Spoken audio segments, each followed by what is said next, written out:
They call him Seatin, the man of legends. Hello and welcome to the Iron Tombs Expert Guide. In this video, I'm going to be talking you through the entire dungeon, how to kill bosses, and generally be good at the game. Iron Tombs is by far the easiest expert dungeon. Like, the bosses are so simple, the tank damage is fairly low in comparison to other dungeons, but there are still a few mechanics and tidbits that you need to be aware of here and there to sort of progress smoothly through the dungeon. So we're going to start off with the first boss, which is entitled the Three Kings. Now basically there are three kind of giant stealth kings. You will fight them individually and then you'll have them all at once. Kind of between each one of the stealth kings there's going to be a short opportunity to basically change your spec. So what we recommend doing for this fight is basically for like when you're killing them individually, use heavy single target burst specs just so you can get them down, but once all three of them have been killed, then you want to swap to AoE specs so you can AoE them all down pretty damn quickly. Now, they don't really do anything, to be honest. They're all very easy. The only one with noteworthy mechanics is possibly the Priest, and that is for the reason he casts two types of heals. He'll cast a burst heal and a heal over time, both of which are interruptible, and both of which it really isn't the end of the world if you don't interrupt them. You just have a bit more kind of damage to burst through, so it isn't too much hassle to deal with. But ideally you want sort of all of your raid focused on the Priest to make sure that you interrupt as many casts as possible of his healing spells, because obviously the less he heals, the quicker he's going to die, and the easier the fight is going to be overall, and well, the easier and quicker it's going to be. So as I mentioned previously in the video, literally once you got them all down individually, you're going to have about a 10 to 15 second gap. Just get everybody to quickly hop into AoE specs, and then you'll just want to AoE them down. It is easiest if all of them die at the same time, because once you kind of kill each one of them, the others are going to gain various abilities and also start summoning adds.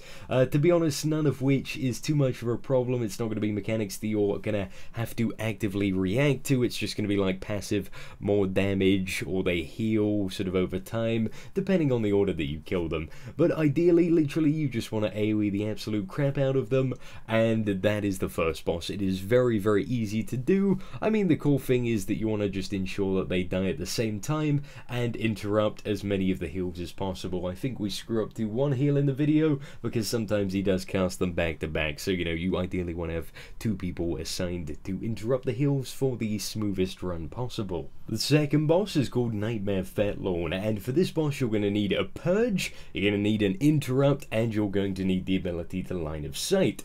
So as you can see, I'm kind of placed next to the pillar. The group is placed just outside of the room, and whenever he casts a sort of bone harvest, what everybody needs to do is they need to ensure that they are line of sighting the boss. If you fail at this will summon little skeleton adds, and these skeleton adds hit very hard on the tank.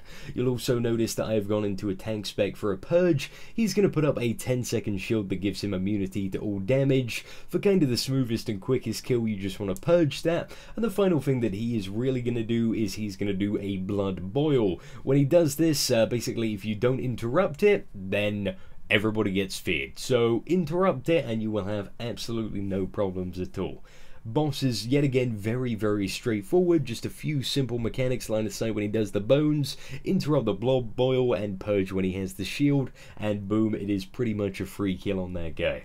The third boss is Nightmare Ragn, and now this boss again is very easy. Three simple mechanics here. So what he's going to do is he's going to kind of do this abyssal surge buff on himself. It kind of looks like a blue bubble. You'll need somebody to purge that, or he will literally deal like quadruple damage and be hitting the tank for like 70k plus a hit. Usually he hits for like, you know, 10 to 15k, so it's very light damage. He will also cleave, so the tank will want to face him away.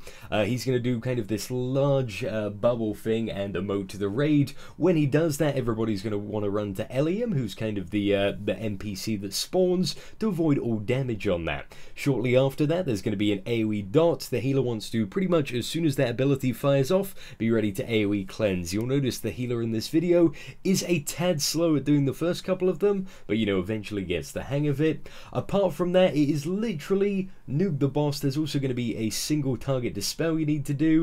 do. So, you know, just to recap, Purge, Run to Elium, and Dispel. And that is pretty much it. Easy boss, easy boss.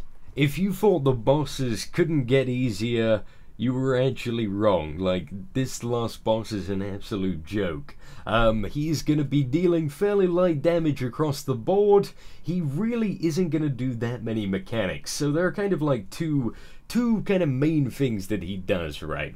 And one is kind of this frenzy around himself, where basically he's going to snare everyone, and ideally the tank needs to get out. If they don't run out, they're going to be bombarded with 20k damage per second and continually be knocked back. That is actually very, very easy to heal through, and doesn't really present much danger. The other thing that he's going to do, and so you do to kind of speed up the pace of this boss fight, is he's going to be kind of raining boulders from the ceiling, so kind of random rocks are going to fall. You can tell where a rock is going to fall because there's going to be this giant kind of pulsating red bubble, as you can see there. So if we drag the boss into the bubble, then what's going to happen is the rock is going to fall on the boss and give the boss a debuff, which increases damage taken, and thus this boss, you know, lasts slightly less time.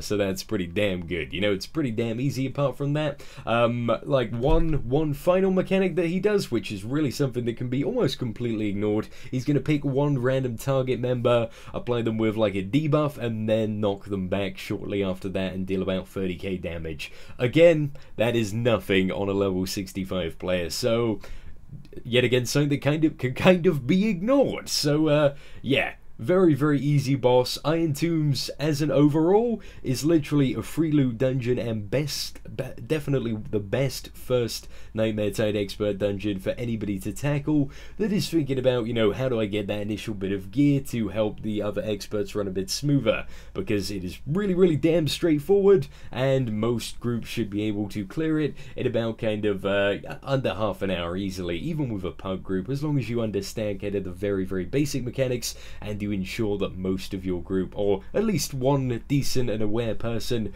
in your group, has a purge, because that really does make the two hard bosses in this dungeon quite easy. Thank you for watching, guys, and have an absolutely great day.